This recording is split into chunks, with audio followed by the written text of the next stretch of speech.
Awamu ya 6 ya mazungumzo kati ya serikali ya DRC na waasi wa AFC au M23 itafanyika kuanzia wiki ijayo nchini Qatar.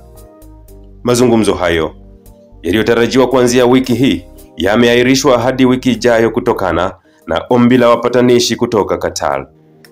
Lengo la mazungumzo hayo ni kuendelea kujadiliana namna ya kupata mkataba wa kudumu ili kusitisha vita vinavyoendelea jimboni Kivu Kusini na Kivu Kaskazini.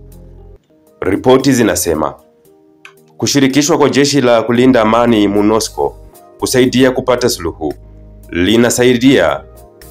linasalia kuwa suala la tata kwenye mazungumzo hayo.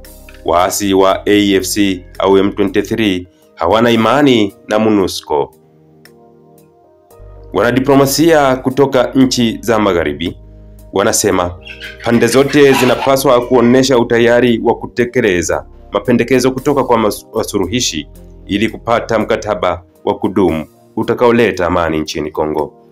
Mara ya mwisho wa mazungumzo haya kufanyika ilikuwa mwezi Agosti mwaka 2025 ambapo wajumbe wa serikali na waasi wa AFC au M23 walijadiliana namna ya kubadilishana wafungwa.